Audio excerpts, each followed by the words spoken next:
You're watching FRCD on CAN TV.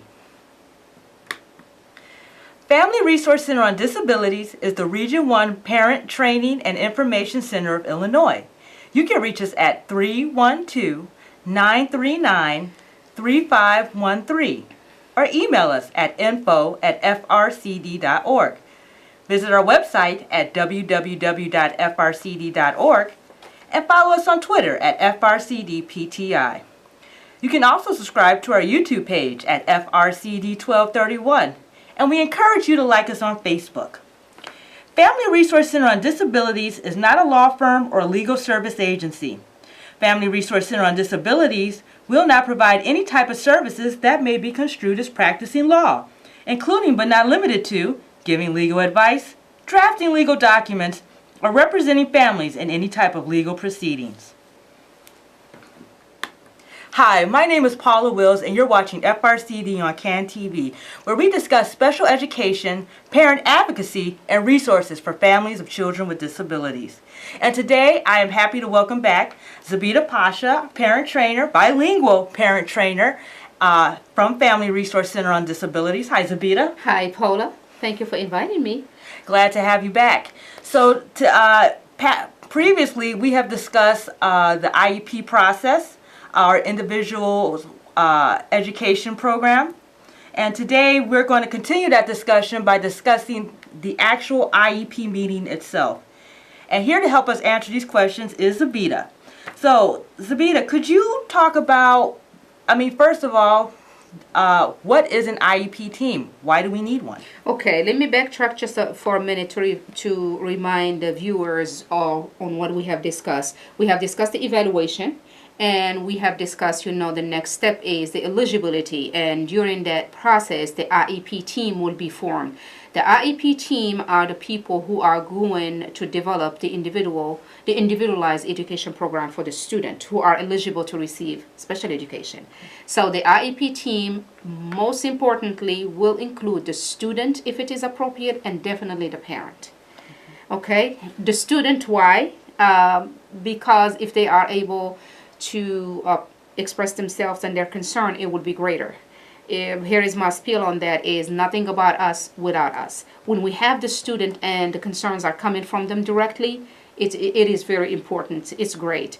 The IEP team also should include people who are decision makers, the LEA, the local education agency representative, who can make those decisions immediately in the IEP team, the district representative who are handling the evaluation, and to discuss those. And while you're discussing that, let me pull up a visual. Great. I know you are prepared, Paula. To kind of get an idea of a visual of what this team contains. And I like that puzzle that you had, and also the teamwork. The IEP team, it is the team who make those decisions alongside with the parent. Now, we know the parent are equal partner in the process. So it is the parent, the legal guardian, the student if it is appropriate, the general education teacher, or educator, the special education teacher. Why the general education teacher? They must dissect or explain the curriculum at that grade level. Let's say you have a third grader. They have to say, okay, what a third grader should learn in language, art, math, and yada yada.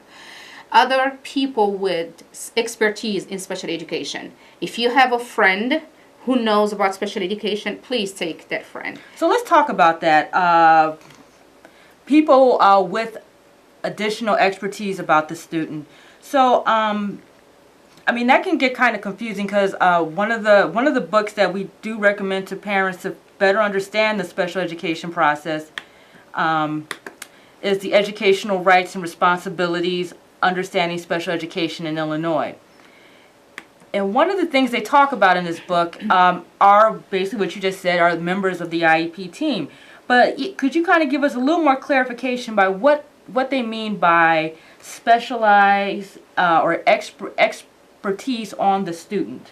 So is this a doctor? Not necessarily a doctor. The expertise on the student who had done the evaluation and had known the needs of the student. Okay. For sure, the parent are the expert Right. on our children, so they have the expertise. If you have a friend or somebody knows the needs of the child, so they have the expertise. Of course, the educators, they have the expertise on the side of the educational, side. So for those who have done the evaluation for speech, they have the expertise on speech and communication disorders. For those who had done occupational therapy evaluation, they have the expertise on those functional skills that may be lacking. So each one of us have a role, and each one of us has to play those roles by demonstrating the expertise and the knowledge in those areas. However, the parent, we recommend as an organization that the parent have to have someone as a support. It is overwhelming. Yeah, because, I mean, in addition to, as you said, the teacher might have, expertise about speech or, how the student is performing in the classroom, kind of understand. The parent and maybe the friend of the parent might understand what the child might like, For example, if you, I'll use myself as an example. When I was a kid, I wouldn't eat spinach. Didn't like it. It's nasty. However, what made me like spinach is when my uncle pointed out, you know who eats spinach? Popeye. So guess what? I'm all about spinach. Sometimes a parent might say, oh yeah, that might not work. We're trying to get him to raise his hand more, but he's not listening. Oh, well, you know what? You should try this. Maybe tell him how Superman raises his hand. Say, well, he likes Superman. Now he's going to start raising his hand. Is that kind of like additional? It is a very nice example that you had given, and it is very concrete. The one who have the expertise, those who know something about the child specific. I really like the spinach example. I like the Superman example, and I have an additional example. A little girl who like Disney princesses, and right. The parent did not express it to the educators, and they have a talk about behavior issues, and among those strategies or reinforcers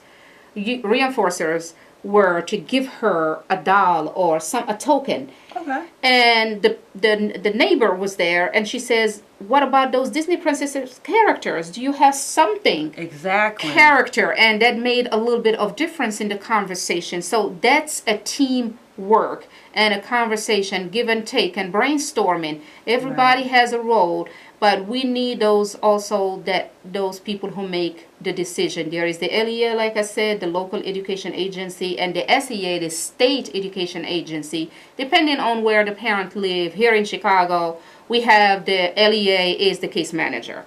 So I just break it down this way for us in Chicago. So when case manager, do they fall under administrator? They are administrators. Okay. They are administrators, and they are the one who are maybe taking notes and typing the notes and what have you. Okay. But also, we have to keep in mind that the parent must be involved. The input of the parent is very important and valuable. Okay, so you bring up an excellent point about that. All right, so let's say I'm a parent.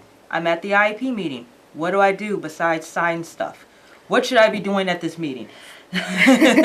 Before the meeting, Paula, if you are a parent, you have to be prepared. Okay. If it is an initial evaluation and they gave you the reports, Okay. make sure you read those reports. Understand the layers of the disability of your child. So now when you say initial evaluation, we're talking about the first IEP meeting. So if you have the first evaluation, initial evaluation, the very first one for your child, you have the eligibility, and right after that eligibility meeting, when they say, oh, he is or she is eligible for services, right after that you have the IEP meeting. Okay. It is very important for us parents to read those reports.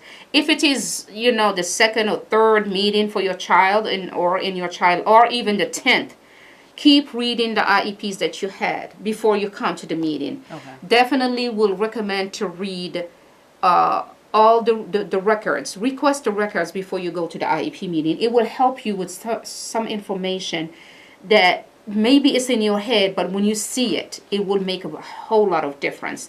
Before you come to the meeting, give the team an indication of what your child like, what they are good at. right. Because we build and we bridge the gaps based on the strengths.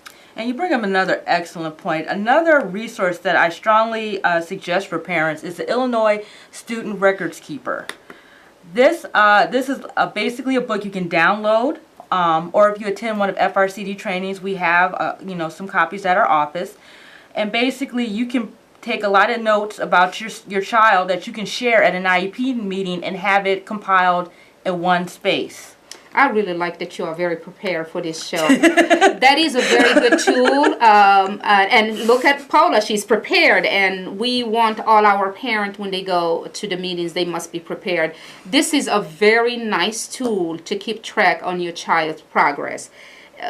It has a lot of pages and questions. You can pick and choose what you are going to use, but you have to make it very relevant to that meeting. If you're talking about certain things, academic skills, you have to highlight what are the gaps, what the struggles. My child is not able to do the homework when they come. I feel that my child is unable to read on his own. I feel my child cannot do the homework without me intervening, or if it is a functional problem or behavioral, my child need prompted or need to keep him, engaged in doing the homework at a higher rate. These are things, it may look very simple, but it is very powerful. And you bring up another point, Zabita, because basically all that stuff you just said is a parent input statement. Am I correct on this? Yes, you are very correct. Yeah, so you bring up an excellent point. So really, you really want to keep this about school, because you don't want to cut. And I think you guys might have mentioned in the previous show, you don't want to come to this IEP meeting. Oh my God, I don't know when I'm gonna get my laundry done. We just had a car accident. I have to do laundry. I'm exhausted, because that's also going in your input statement. So could you kind of talk about some tips and tricks to prepare for this? For the input. For the input statement, because it's so easy to get comfortable and everyone's sitting around the table and it's like, oh, man, it's just so much happening right now. This is not the time. No, we have to use and utilize the time to focus on the need of the students. The meeting is. The IEP says it all. It's individualized to that student. What are we talking about? What are the things that we need to figure out and brainstorm to kind of bridge those gaps that this student has? The input statement simply should have the concerns, mainly the concerns of the parent, the child's strengths. It's very important. Sometimes we forget. But those strengths are very important for us to share with the school. I have a story yesterday that I just, it was fascinating to me. It may sound very simple, but it is very significant in what we do in the line of work. This young lady, she likes to open Christmas gifts. Okay. So we are talking, I would like to open a gift at any time. So we're talking about what this child is going to do. So this is just a preference or an interest. And it turns to a conversation and a support for her in her IEP. So when we talked about it, I said, okay, if she likes to open gifts and she does not like to go to do anything else, there are things that she can do in terms of jobs. Now we're talking about an older child who has an IEP with a transition plan. So we figure out in the conversation that she can work at places where they have to open boxes. There is a chain where they have to open a box to get the items out, so she can pass them on to the next level. And everybody was like, we didn't think about this. I said, you can take an interest or a strength and you can drag it to be a service. And place this in the input statement. Correct. The concerns, we have to have concerns in the IEPs. So you bring up another point. So, hey, I'm a parent that gets nervous.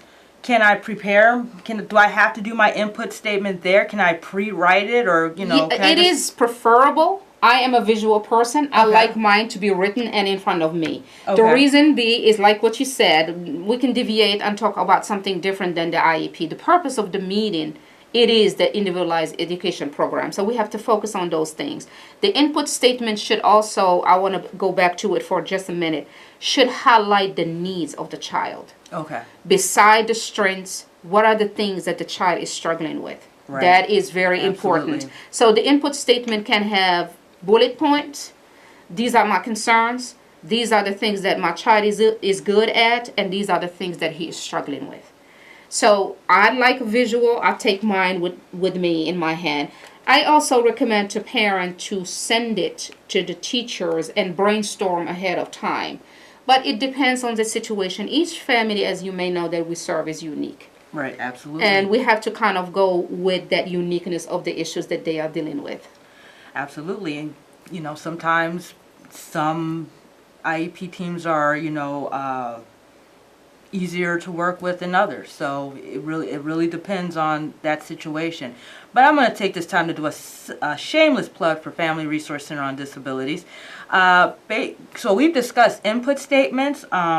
We've discussed going over the reading over the evaluation, which can be daunting, cumbersome, and and sometimes you need a second pair of eyes. That's where we come in. Family Resource Center on Disabilities. You can pretty much just call our office at 312-939-3513 and talk to one of our parent advocates, and they can walk through the IEP with you or the evaluation or answer questions that, I don't understand or quite frankly, I don't agree with. So we genuinely encourage you to call us if you have questions about IEP or if you suspect your child needs an IEP. All of our services are free, and we also offer trainings about the special education process overall.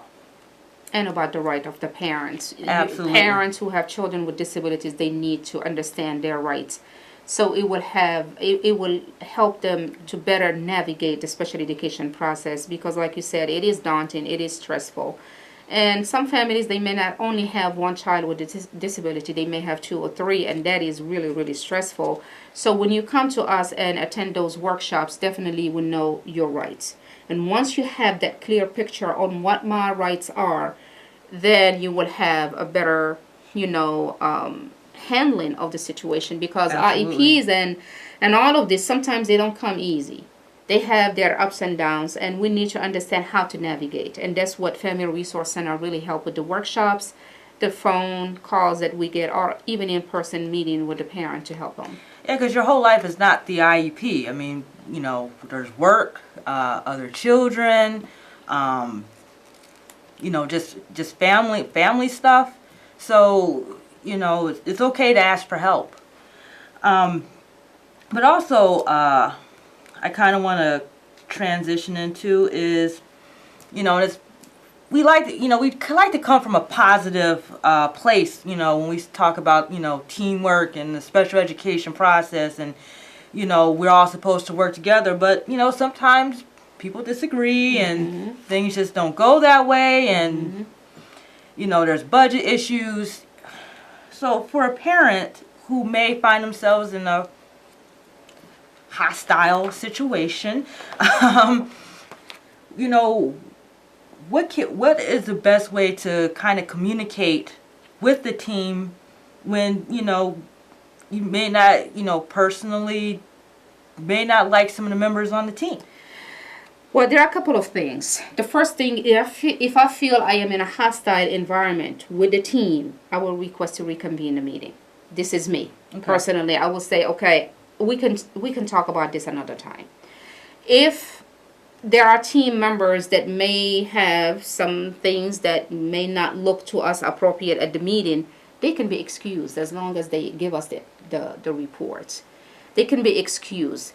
Now, grant you, some team members are key in the IEP. I personally would not let the special education be excused, because she handled the curriculum and the instruction throughout the day. That's the majority of my daughter's day. So I cannot be excused. I cannot excuse her to leave and not be involved in the IEP. Absolutely. A related service provider, a speech pathologist, or an occupational therapist, as long as I have the report, and to diffuse those situations, because here's the deal, Paula. It is stressful to be in that moment. And emotional. To be at that table with all of those people, and they talking about your child, all what they talking about he needs, he cannot do, he is unable to do. That is very hard for us sometimes to even process. And saying it with a smile. The smile is fine, but sometimes the other side of the smile, when okay, I'm saying this and you're talking about that. That's the disagreement. Right. So we encourage parents to go prepared, and when we say prepared is read the material, read the records, look at the last report card, what it reflects. If it reflects anything lesser, than what you expected. Now I'm gonna bring this up, even though it was talked about, I think, in the past shows. High expectation is very important. Right. Don't underestimate your child's ability, even though they may have a disability. It's just an ability in a different way. No, I couldn't agree more. But I mean, at the very least, as a parent, you have the high expectations. Sometimes, teachers, administrators, they see a lot of students, and they, may have already predicted the outcome. But, as a parent, you can, you keep fighting, fighting for your child. So, I brought up the point about, like, the team saying your child cannot do this, will not work, even with a smile. And the reason why I brought up that smile is because, everybody, it may seem like it's not a hostile environment, but yet everybody's friends, as everybody's friendly, everyone's being nice to me, everyone's smiling at me, but I don't agree with what you're saying. And you're talking, and at the same time they're smiling, but they're also talking about taking away, maybe a service. Like, so I guess that's what I mean by, a smile. As a parent, you're like, I don't want to rock the boat, I don't want to make things difficult, but at the same time, this is not going to meet my child's need. Exactly. And that's what you're not going to be in his life right. for the rest of his life. Right. If they say that we are not providing or this has to go away, we have to resort back to those reports, and that reading, like you earlier said, reading is fundamental. Mm-hmm. So highlight where you see that those statements where it states there are needs and struggles. Right. The grades are a plus, but I really don't look into the grades, because if they are modified, it does not give you the snapshot of the student, the real performance of the student. If they are significantly modified, that's not going to be a great help. However, if we disagree, again, there is another chance to request a meeting. You can put in their mind, okay, this is my input, this is my concern, this is my child, and I know his need or her need. I have a daughter, I know my child's need, and this is what is going to work for her. Right. Why don't you think about it? And let's reconvene a meeting. So, and that's the informal disagreement. Right, an informal. Informal. But let's say, the IEP, the meeting is pretty much over, but I don't agree. Do I have to sign? And if I don't sign, what happens? The parents have 10 calendar days after the IEP meeting, whether they agree or disagree. Sometimes you agree at the moment, and when you come and read the documents, you find something that may not work for your child. So I don't have to sign right after that meeting? I would say do not sign. For the heck of, or for the sake, I shouldn't say the heck, we are on a show. For the sake of reading, when you finish that meeting and get the document in your hand, go read. Because it should match what was discussed verbally. Does it make sense? Yeah, so, because, we could have talked about a myriad of things, and it may not be in. And if you sign, let's say, everything was good at the moment, and you sign, the IEP can be reviewed and revised many times in the year. You don't have only one time a year where you can review the IEP and you're done. No, if you have a concern and you sign and you said, okay, this is fine, within a month or two, you notice that this isn't working, you can call in another IEP meeting. Absolutely. That's the beauty of, navigating the system. No, absolutely. So I guess one of the things that, as parents, you definitely want to kind of do some pre-homework, before attending an IEP meeting. You bring a friend, call us if you have questions. All of the resources that we discussed today you can find on our Facebook page or on Twitter. We have hashtag FRCD Special Ed Resources, so feel free to visit that. And this pretty much concludes today's TV show. It was good having you on the show, Zabita. Thank you so much, Paula. And again, we are Family Resource Center on Disabilities, and this has been FRCD on CAN TV.